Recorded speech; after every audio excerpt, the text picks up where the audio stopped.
Good morning, everybody. It is the day before Leap Day, Friday, February 28th, 2020, and welcome to your stock market crash.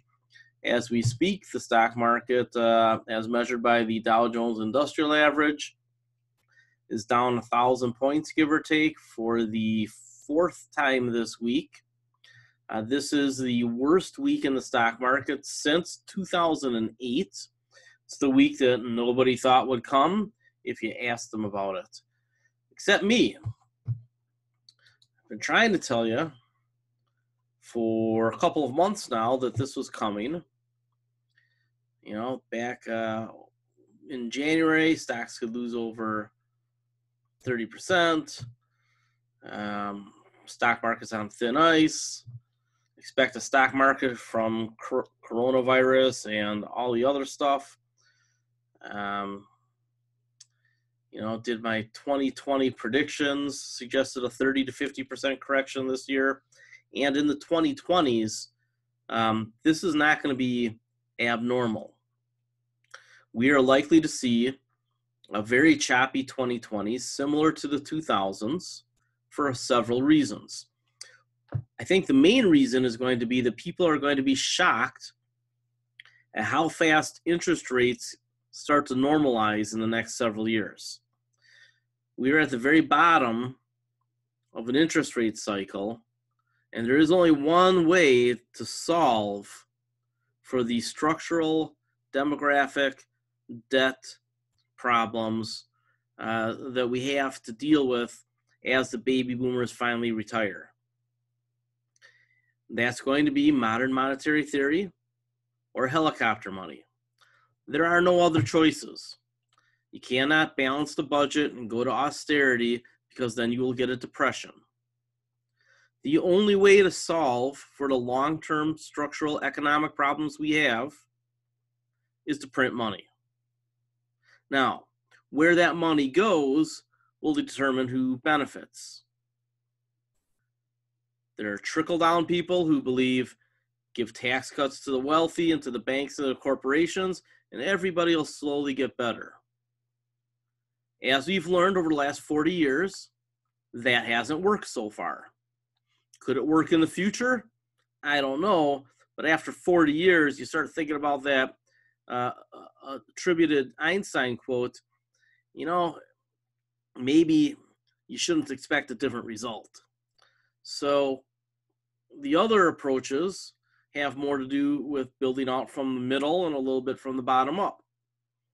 We'll see what happens politically this fall and over the next couple of administrations.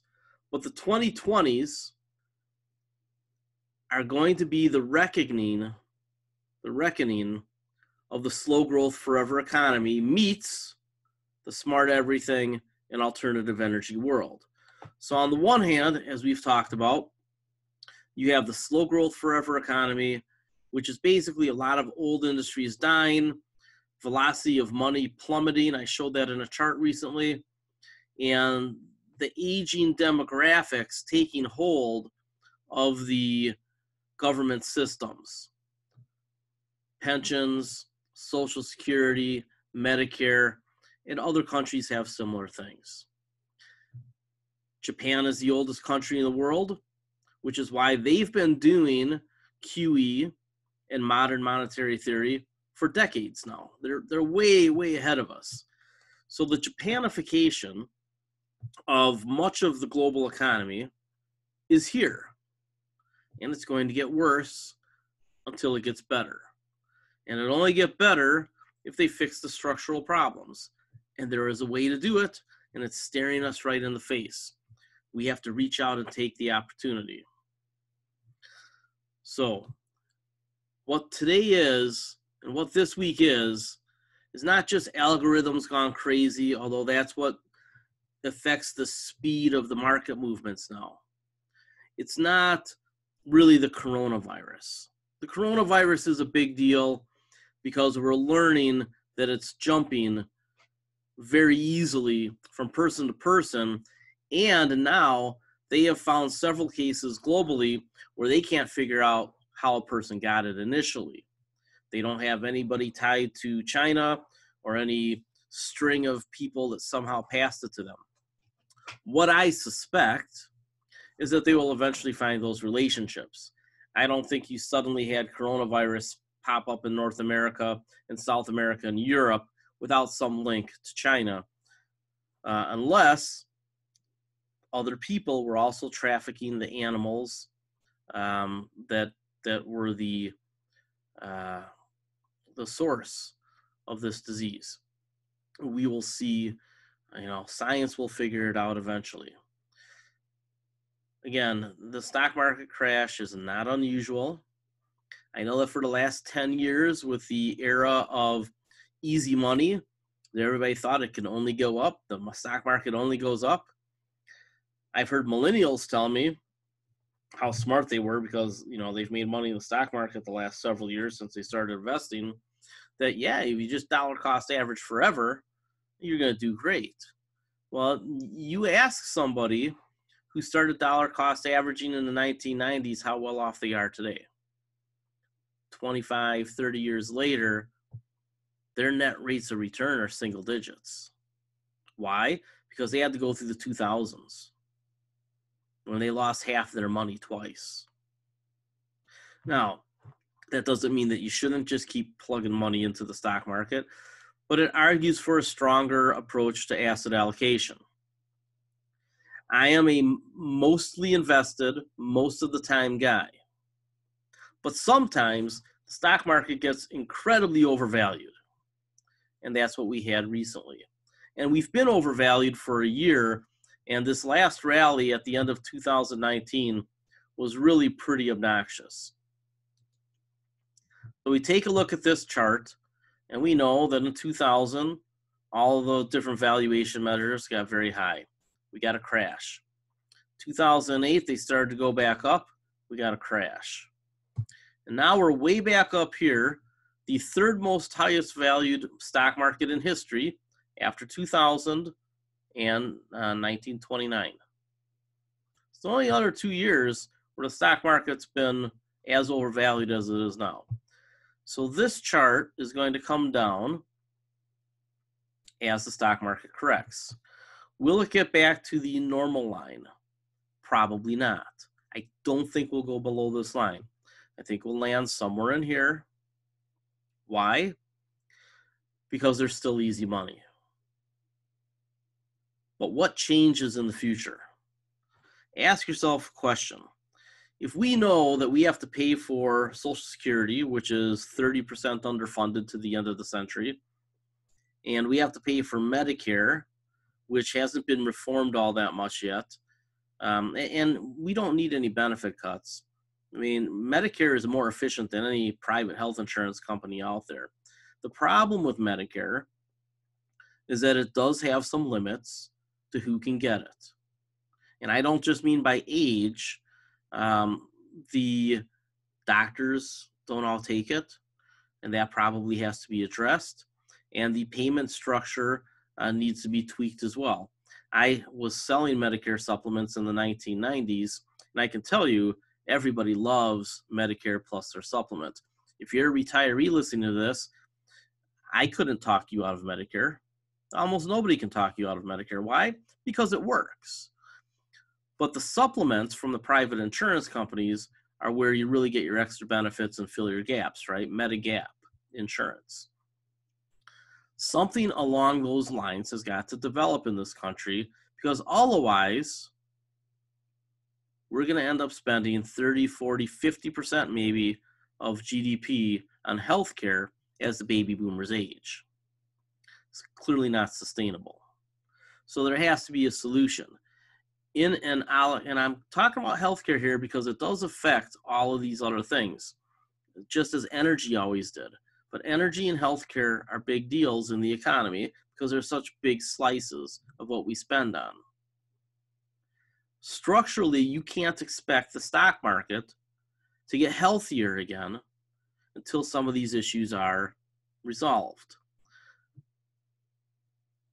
I have my own ideas on how these things can be resolved. We don't need to go into those, but you need to look for solutions.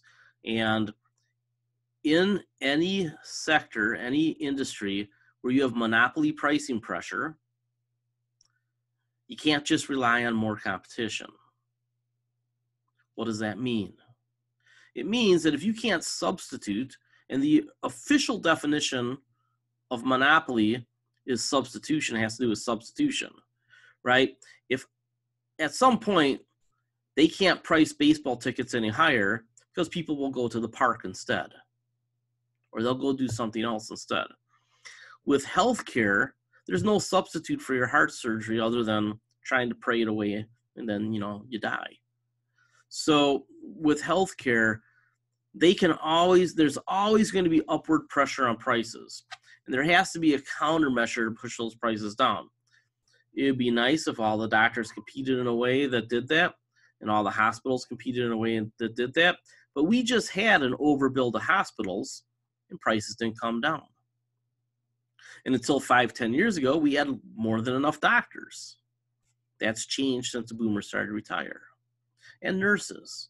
We had a shortage of nurses. Now we have plenty of nurses, although we're heading back into shortage. So monopoly pricing pressure has to do with substitution.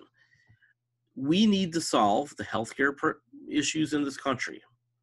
Now, we'll go into energy here, but the energy costs to the economy have largely come down, and they're probably going to stay down forever. We're never going to have expensive energy again, which is nice. So as we look to solve the problems of the economy, the stock market will follow. One of the solutions will be to print money. Why? Because there isn't another viable solution short of a depression that resets everything. And I don't think, maybe I'm wrong, maybe you can all vote with me, would you be willing to sit out a growing economy for 10 years? Would you be okay with a 5 to 10 year depression to solve everything? I don't think so. Nobody wants that. So devaluing the currency, devaluing the debt through inflationary policies, money printing of some sort, is what's coming. Helicopter money, modern monetary theory, who knows? And because it's going to be China, Japan, Europe, and the United States, which account for 80% of the global economy, there's not really going to be a currency impact, right? Relative currencies, you can still trade them, but the dollar will still be among the strongest forever, because what's the alternative to America when you want to keep your money safe? I mean, Europe isn't going to grow, Japan's not going to grow, and China is slowing down. And in fact, I believe that China's in a recession right now. So we'll see what comes, but the arguments about the dollar falling off a cliff are silly because currencies trade relative to each other. And Japan's problems are worse than America's, China's problems are worse than America's, and Europe's problems are worse than America's. America has the millennial generation, which is offsetting the boomers. In fact, now the millennials are bigger than the boomers. So the United States is in a great position going forward. The world's going to keep getting better. I saw it at the Consumer Electronics Show. Technology is going to have a lot of great solutions for climate change, for employment, labor shortages, which we're bumping up against right now, and just giving us a better standard of living. So, like I talk about on our very short list, I know a lot of you are subscribers and some of you aren't, but our very short lists are our spreadsheet, our Google spreadsheet that you get access to if you're a subscriber. And on the front page, I have some narrative there and I show some charts that demonstrate the world does just keep getting better. Now, we hear about the bad news. I'm in Milwaukee.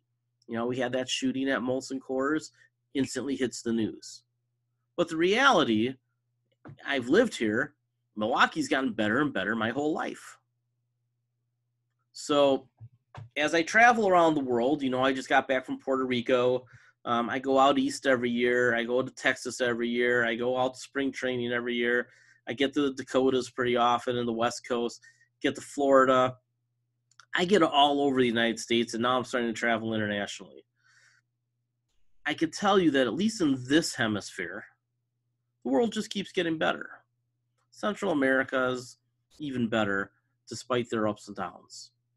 So as this all comes back to the stock market, we just have to look at the normalizations. And what normalization do we have coming? The normalization we have coming is a more normal interest rate. We have to ask, how are we going to get there? And how will that impact stock market valuations? And the answer is stock market valuations are going to come down, and they're probably not going to go back up as high again, except in the industries that have growth.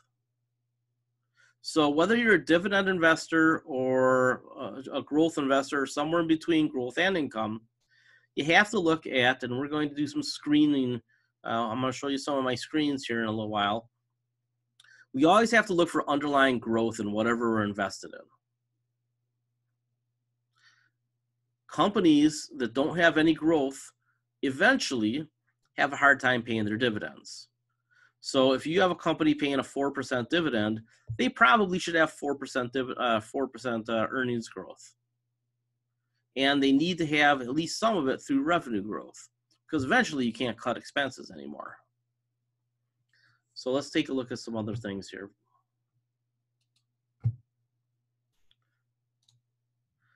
I put this chart up, and I really want you to see it, because stock market goes up as the bull market in bonds took hold. Interest rates just kept coming down. Now, we've had very low interest rates for the last several years, but the stock market has shown diminishing, corporate profits have shown diminishing marginal returns. Still headed up, but look at this box. Not quite the steep run that we had from 2000 to 2012-ish. So since about 2012, earnings have drifted up, but in a highly juiced economy that's generating a lot of debt. And what you should know is that the increase in debt in America in the last decade has been more than the amount of growth in GDP. So we've spent more than $1 to get every dollar of growth. That's not a great equation, is it? Think of it as a business person. When I put $1 into my business, I want to get $2, $3, $4, $5 out.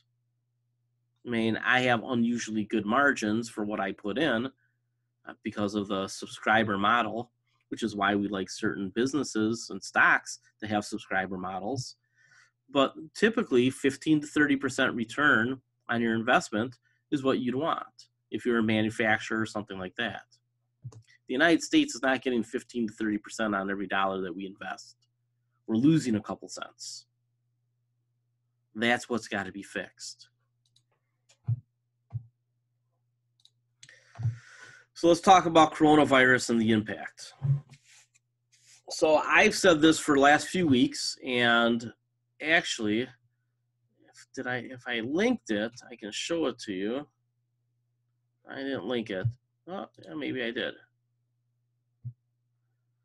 Way before anybody else was talking about coronavirus, way back on January 23rd, I just took the first time I read it. I did a little internet searching, and I said that coronavirus is the most important story in the world.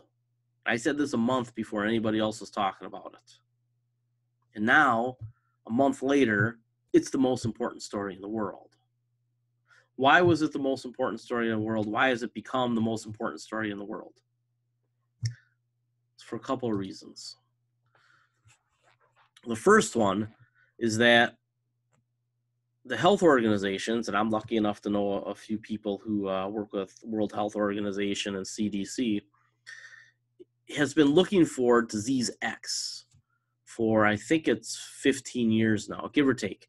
Basically, the worry has been that we would have a disease that jumped easily and killed a lot of people that got it, right? A new black plague.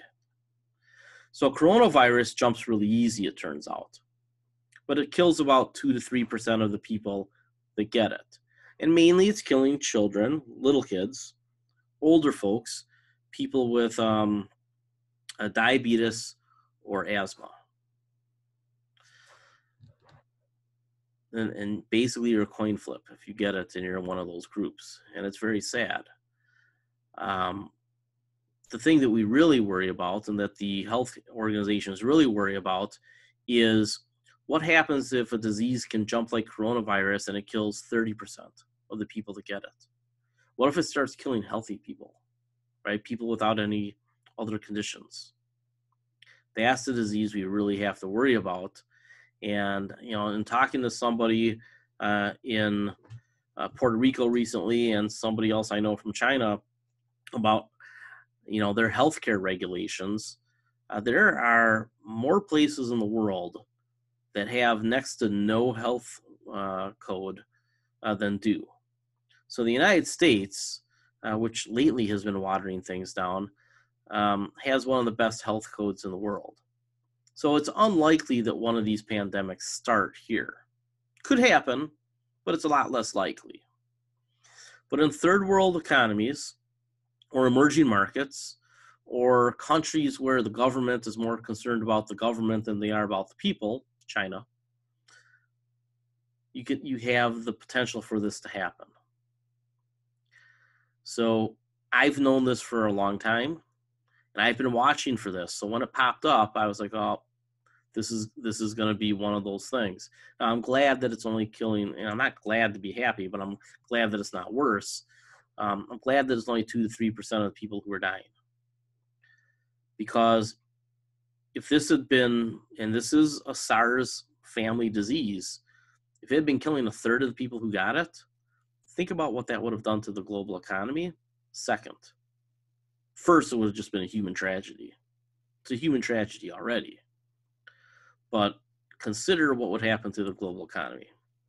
So let's just move on to the economy.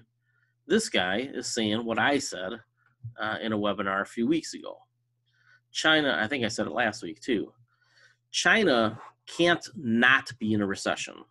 They have to be in a recession at this point. Why? Because this is China's economy. You have a lot of employment and services, around 30%, industry, and then employment in agriculture, which has been shrinking and will continue to shrink for years and years. But this part of the economy and this part of the economy, what do we know about it? Industry. You got all kinds of factories that are shut down in China right now. Apple, biggest company in the world, or one of the biggest companies in the world. Hard to know from week to week if it's Google or Apple or Microsoft or Amazon. And then all these services, which include tourism and travel.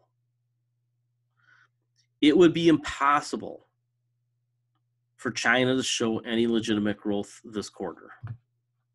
Now, this guy points that out, right? And I would encourage you to go read this article over at MarketWatch. It's literally a 2-minute read, right? I used to write for MarketWatch, and they told us to keep it to 2 and 3 minute reads. And that's what people have patience for. So it's impossible for China to have any growth this quarter. What does that do to global GDP? What does that do to oil demand? What does that do for pent-up demand in products that people are running out of? So we have to separate what is just lost demand permanently and what is pent-up demand, things that we're going to have to try to get in the next couple quarters. The winners will be the companies that win, will be the companies that supply things that are basically on back order. And the companies that lose will be companies that never get to supply what they were going to supply otherwise. Think of the oil companies. The demand that's gone today for oil is never coming back. Those 3 million barrels that they're not using today aren't going to get used tomorrow. So, and that leads us into a narrative about oil that we'll talk about later. So what I want to do today is just show you some charts, and this is my prediction for this year. let me see here.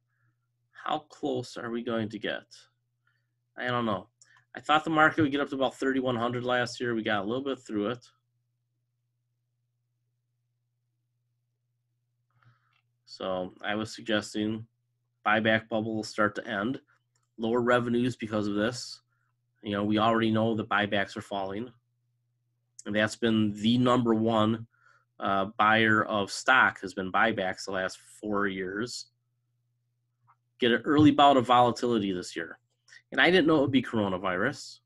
I just knew the market was looking for something to get volatile about and lower these valuations.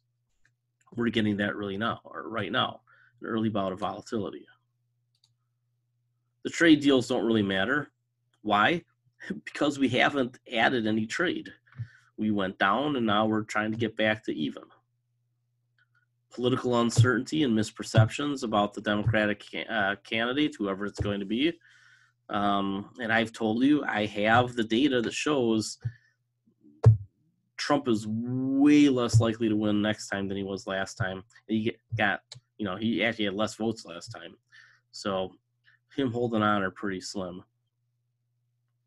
Valuations matter. Been talking about that. So let's see here. There you go.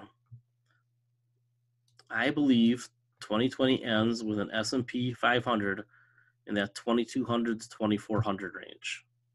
And at the time, it was about 3,400 or something. I don't know. So about a 1/3 correction, about 30+% correction is what I was looking to this year. Let's see how that could work out.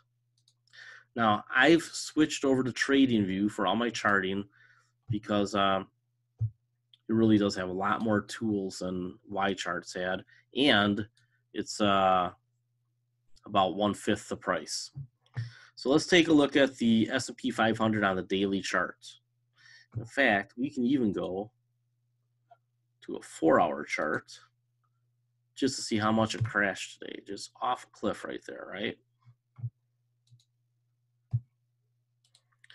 But on a daily chart, I identified this box as support, right? And right now, we're breaking through that support. And I've been warning you in the last couple of webinars that if we break through this support, if we break through this support, we need it to come back next week. If it doesn't, by next Friday, then the weekly chart gets very weak and we can go down here. So right now, we're at a point where the support, right, this level here was resistance, broke down, came back,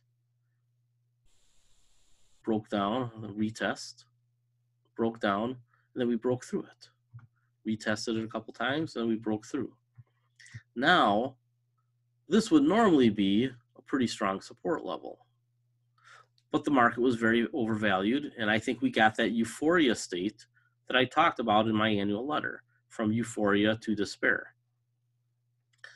If this holds, it's got a lot further down to go, all the way down here. An S&P 500 around, 240.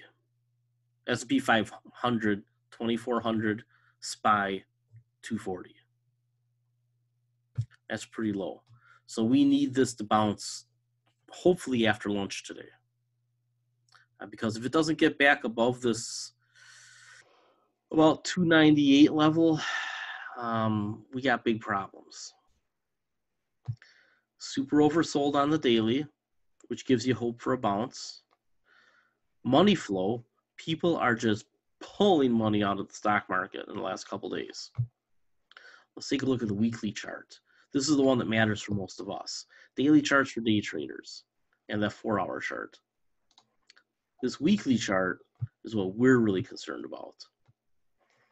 So the stock market just reached oversold, and it could get, if it gets down to here, then it's, very oversold.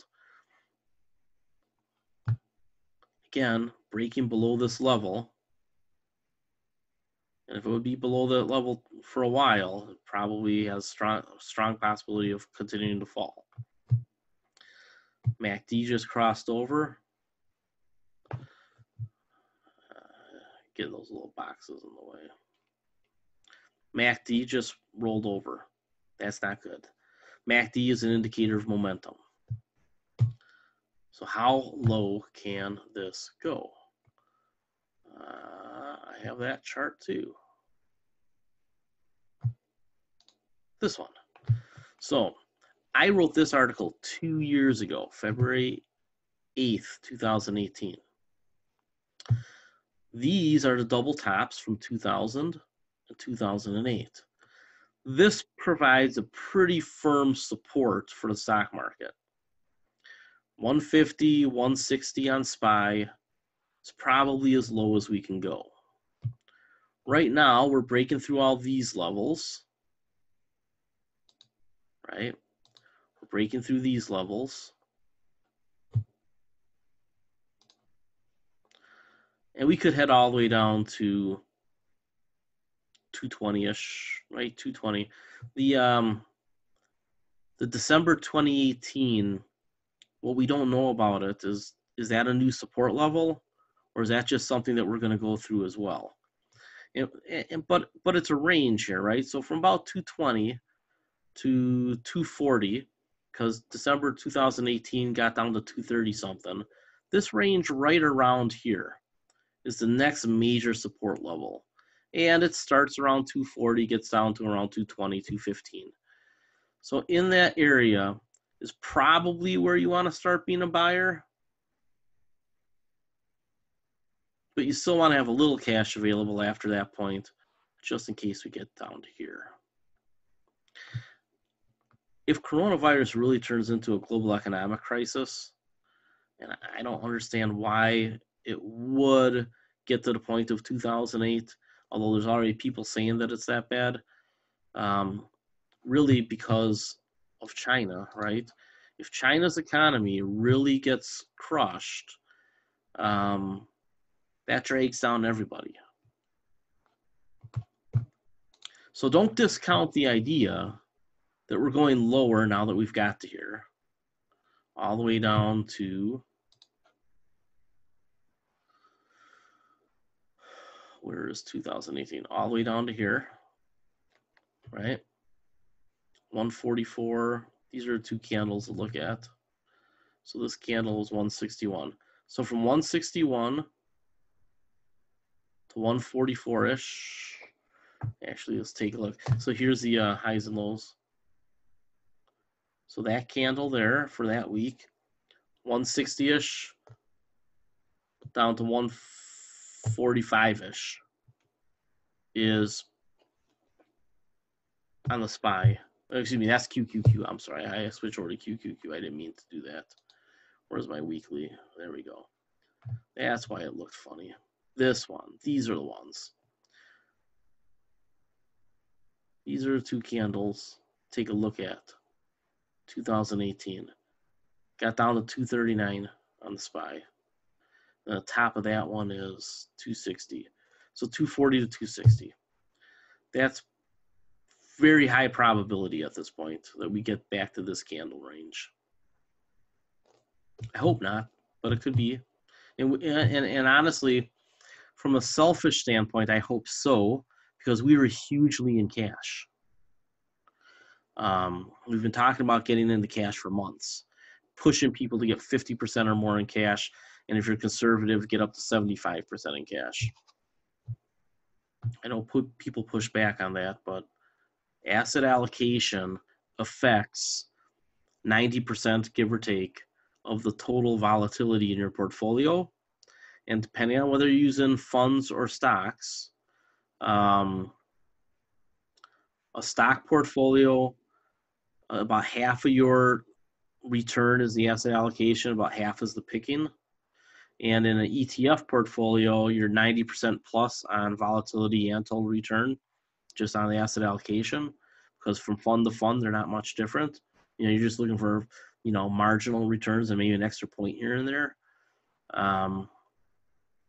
The example would be QQQ is a great ETF, but there's 4 or 5 others that are similar. So with ETFs, you're 90% tied to your asset allocation. With a stock portfolio, it's 90% asset allocation for volatility, but only 50% for return. And for most people, you're mixing ETFs with stocks. So you're somewhere between 50 and 90% of your return is from the asset from the selections, but still 90% from the asset allocation. And why is asset allocation so important? Zacks research has shown, and a couple of they stole it from some universities, has shown that if you simply avoid the worst sectors of the economy on a consistent basis, not all the time, but most of the time, you're going to beat the market by between 50 and 80% on average. So that means that if the stock market averages 10% for a decade, an easy number to work with, and you're missing the worst parts of the worst sectors in the economy consistently, you're going to make between 15 and 18 just by missing the worst parts of the economy. I would argue that banks are going to be one of the worst places to be in the economy for a long time, because in the recessions, they take the brunt of the hit, and until interest rates get higher, they can't make the money back. Now, I will argue that interest rates will be higher in 5 or 6 years, but in the short run, maybe only a point or two higher, and that's not good enough for the banks to offset the money that they're going to lose from oil companies that go bankrupt, businesses that go bankrupt, old smokestack industries, and then the expenses it's going to take for companies to convert to this whole fourth industrial revolution that's going on. That really was the theme of the Consumer Electronics Show, CES 2020. It's the fourth industrial revolution. You should at least look that up in Google and do some reading. That's the way the world is going.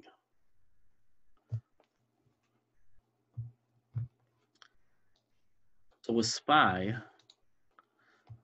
I would never invest in SPY because over 100 of those companies are going to go bankrupt in the next decade or get merged out of existence.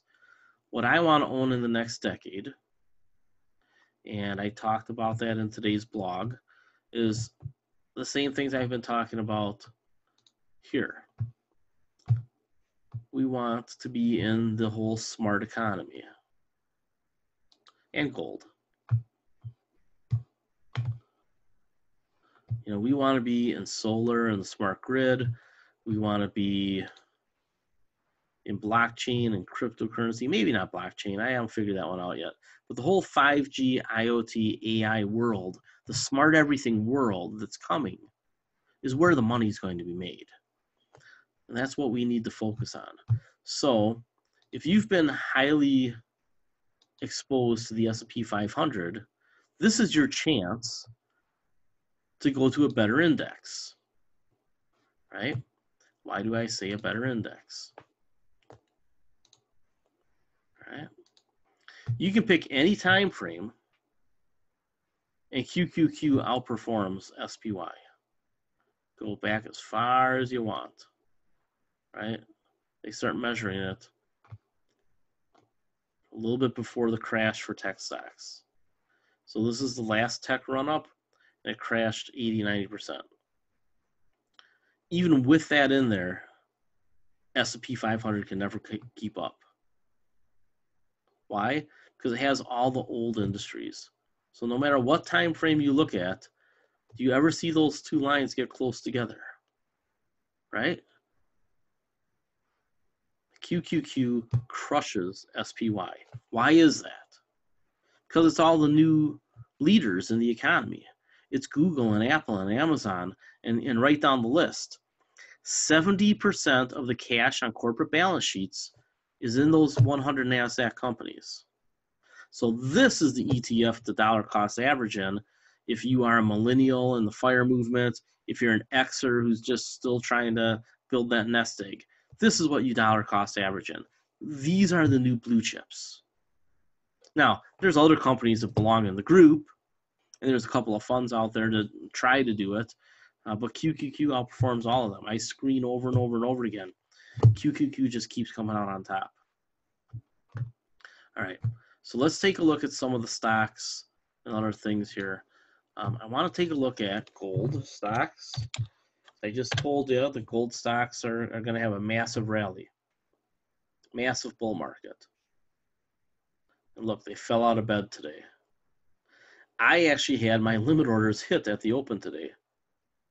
So I got into more GDX at like 26.85 because I had my limit orders set up here at 28.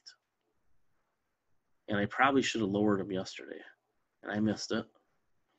But I would tell you right now, the way this is playing out is there's not much downside left on gold stocks. So I'd be looking to get into these in the next dollar or two. And in fact, if you don't own any GDX, I think you should buy some today. Not a lot. Just start your position. Scale in, scale out. The reason why scaling in and then scaling back out is so important is because the scaling in makes you feel a lot better about scaling out, right? So if you buy at 26, let's say you buy at 27 and 25 and 20, and then it goes back up to 30 in a year, you're like, well, at 30, I'm going to sell the ones that I bought at 20. And then you scale out as it goes up. Now, I think we go to all. I think that this gets back up to the 60 range and breaks through. Now, I've said the same thing about AT&T. AT&T has a chart that actually looks kind of like this. I think certain stocks are going to get to their resistance and they're going to break through. I think these gold stocks are in that group. So for sure, from around here to around here over the next couple of years, right? Modern monetary theory, helicopter money, devaluing of currencies uniformly, right? It won't impact things too much, but gold by dollar terms, it's going to drive this up because there is demand for gold. It gets used in industry now because of the electronics, and jewelry is always nice. So and the central banks are holding on to it. So, and there's not a lot more that can be added to the world. So the companies that can do it are going to do really well with the price of gold going back up to, I think, probably around 3,000 this decade.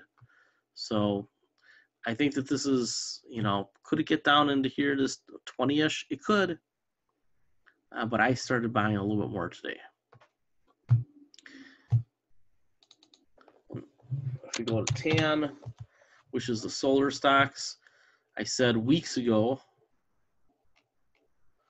the 26 to 30 appears to be the buy zone, and we're down to 32 today. And it was what? It was 40 a couple weeks ago. All right, let's go to the weekly chart. Monthly chart popped up. So I put this in. Yeah, well, I had it go to here for a reason. Mess up my chart. There you go. All right, so this zone is where you want to be buying more TAN, and it's coming down to you pretty quick. All right, what is the price today? Good grief.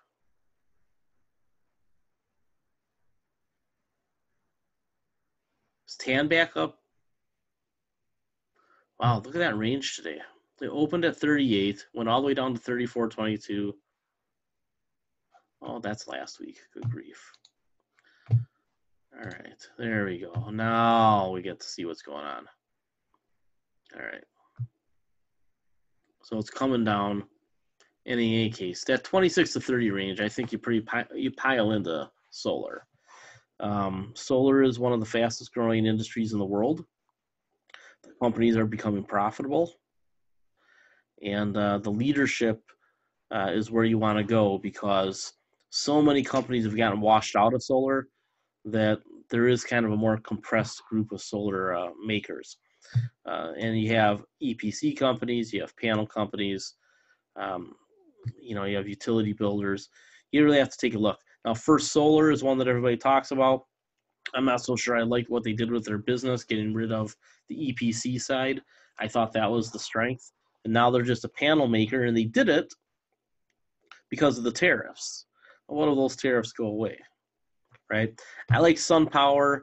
I like Sunrun.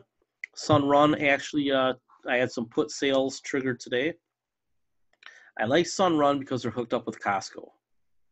And as solar starts to make its way across the country, Costco, people buy through Costco. If you have a Costco membership, you'll buy through Costco a lot of times. And Sunrun is their partner. Why would Costco, it's not a stupid company, right? A bunch of smart people there. Why would they hook up with Sunrun? So I like Sunrun. I like SunPower.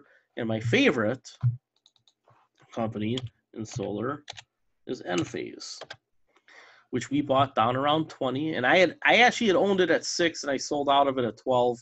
And then I slapped myself in the head, and I bought it back around 20.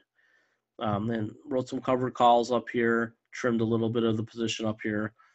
And now I think that this area right here, low 40s, should really be looking to start a position here if you don't already have one, or sell puts if you already have a position.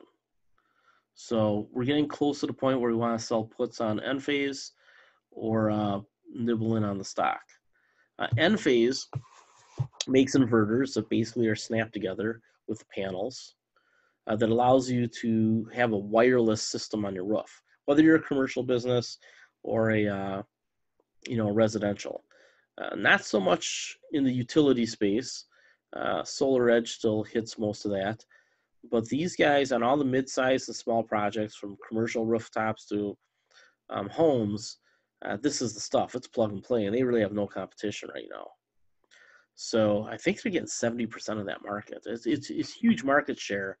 And as that market grows, sure, there'll be another competitor that shows up. But these guys already have good partnerships. So I think they're going to have an advantage for years, 3, 4, 5, 6, maybe 10 years. This is a stock that you could see compound annual returns of 30% per year for a decade. Think about that.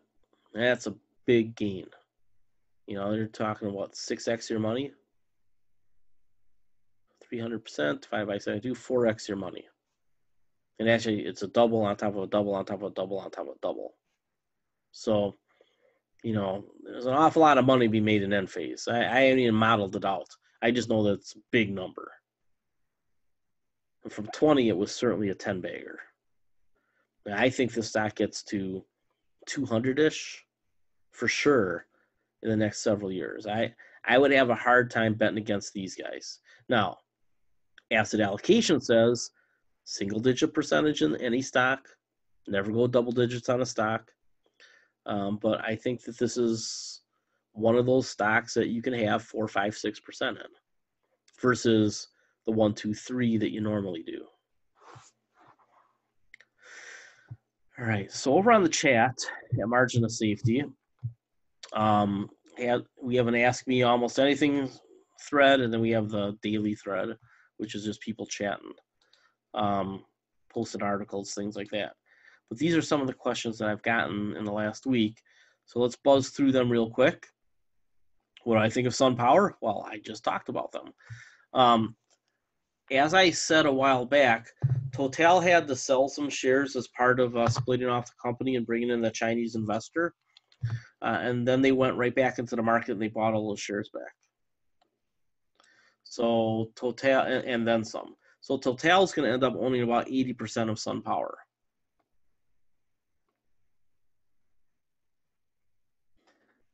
Is this the sell-off that the passive funds are going to bring? Well, if this market keeps going down, people are more likely to panic.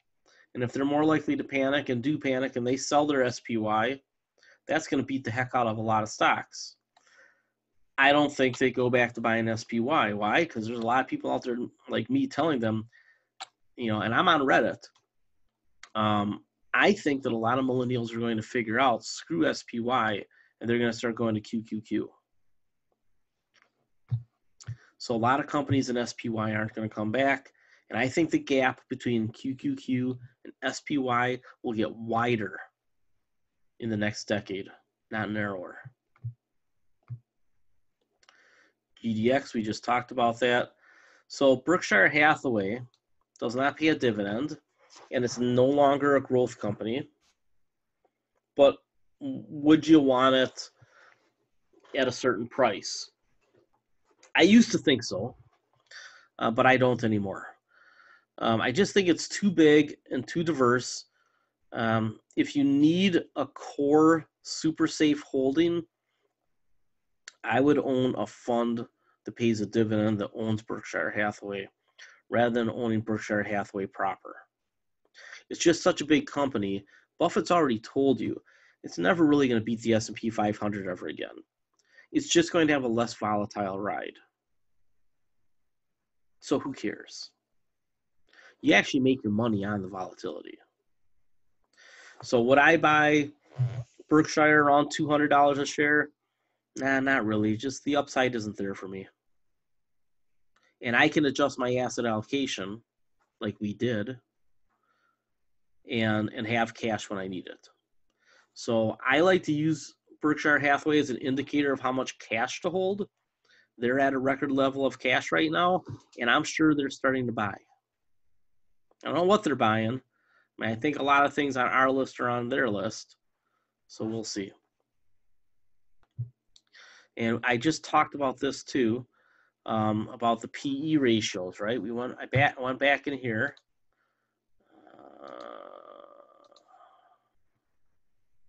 Right? What did I say here? I said, I don't know. On the S&P 500, I don't think the valuations will ever come all the way back up. Why? Because eventually interest rates go up, and there's going to be this bifurcation between the old economy and the new economy, and that bifurcation is accelerating. I'm about to write an article about Exxon. Exxon doesn't have a lot of bright future in front of it. It either is going to go to zero, which I think is unlikely, but it's possible. It's going to merge with Chevron or another major, which I think is way more possible than people think. Or it's going to break the company up, which I think is the most likely thing to happen. And they're going to spin out the pipelines or maybe merge those with Chevron's pipelines and maybe Chevron and Exxon put their pipelines together and the refineries together. The petrochemicals probably get spun off. They're going to see Exxon part that company up because a piece of that company has to go bankrupt at some point, right? Because we're going to see oil demand cut in half by the middle of the century.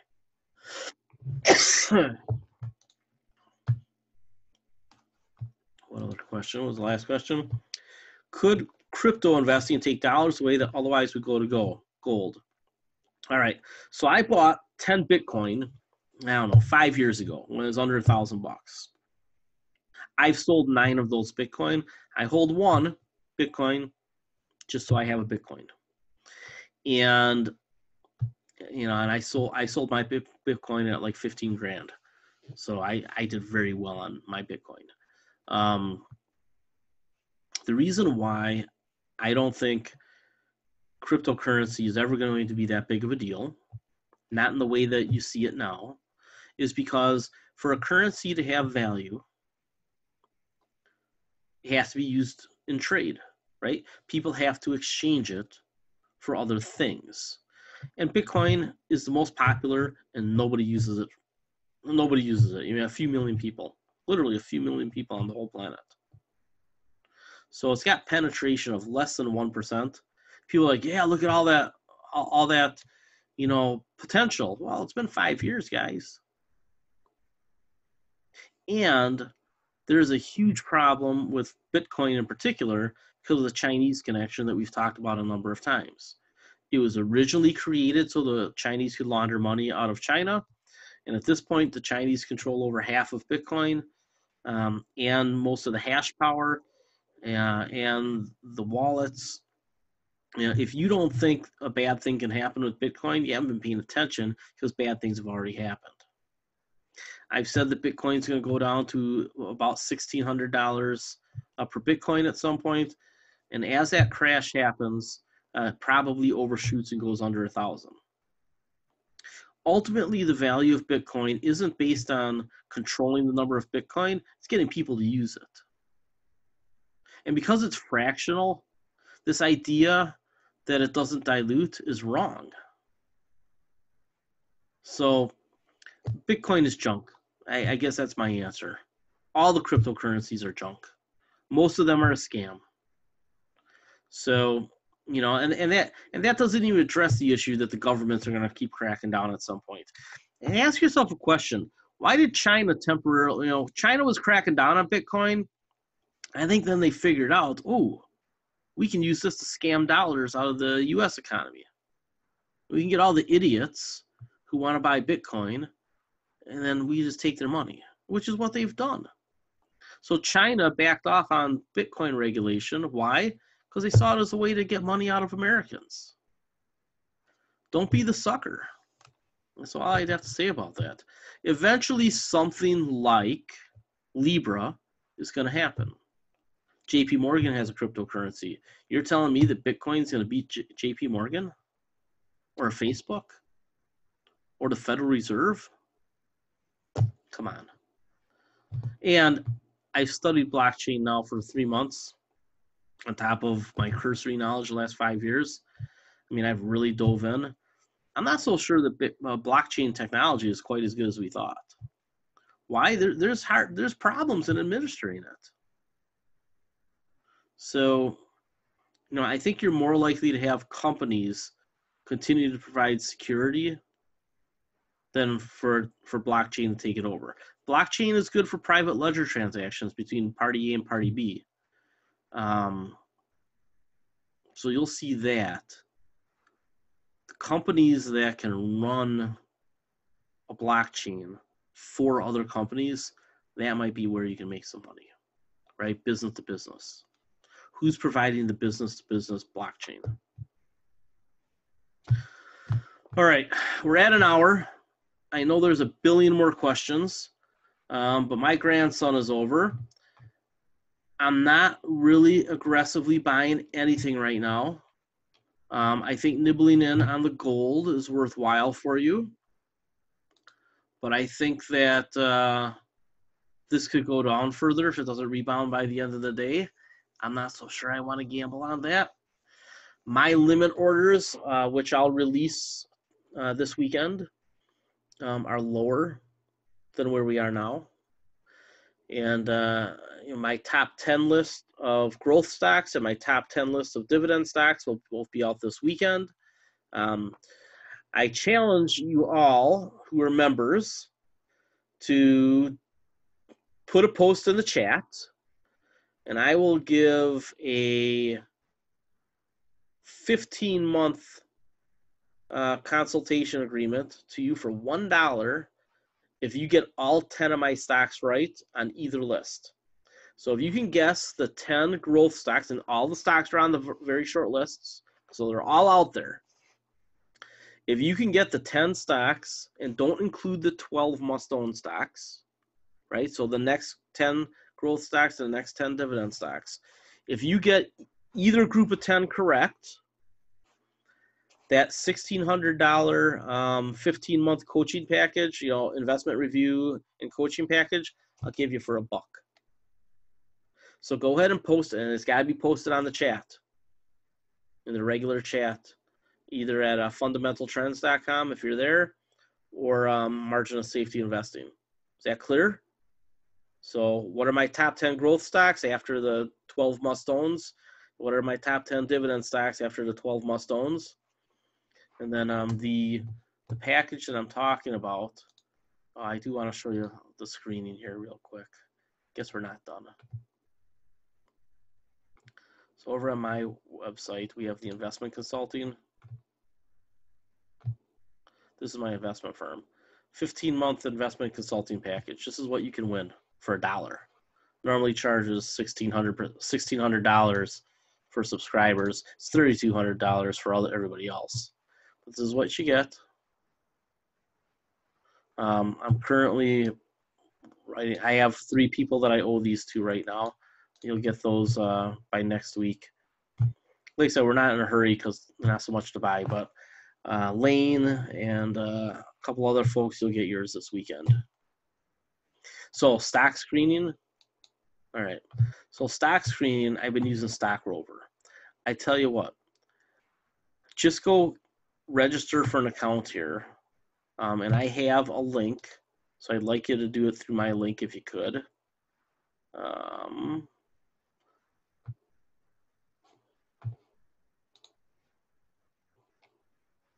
You don't have to buy anything.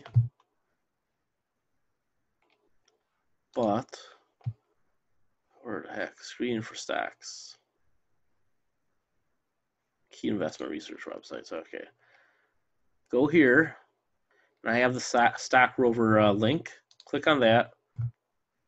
And then do a free sign up. You don't have to buy anything. Do the free sign up because I want you to be able to take a look at screening. And I just pulled up this stock, valuation plus growth. Look at that. 2 of our companies are on this list.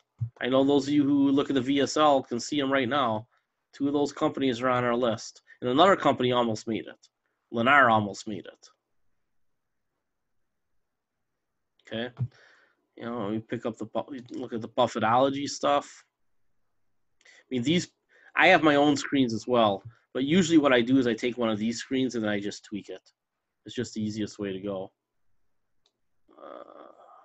Yeah.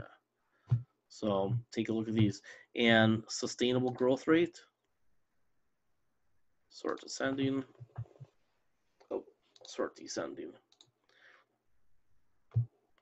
Find companies that have really good growth rates. On this page, right? You can see some of our stocks, right?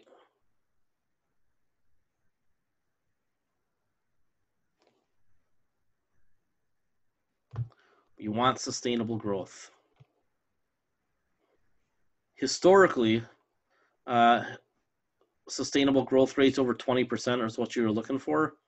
I think we can lower that to 15%. And on dividend stocks, you can lower it to, you know, a few percent over whatever the dividend is.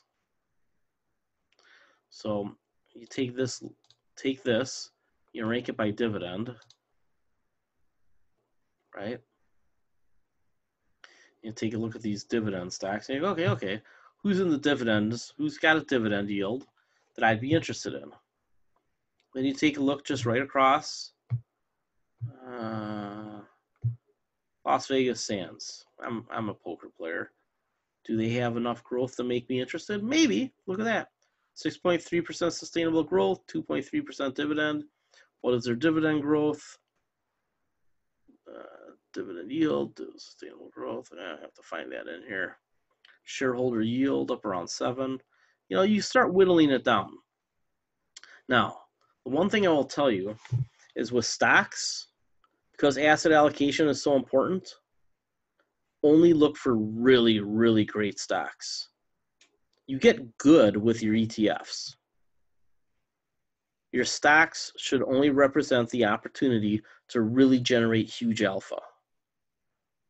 Big upside against average risk. All right, now we're done. Have a great weekend. My grandson is over. I'm going to go torment him. Have a great time this weekend. If their weather is getting better, my weather is still bad.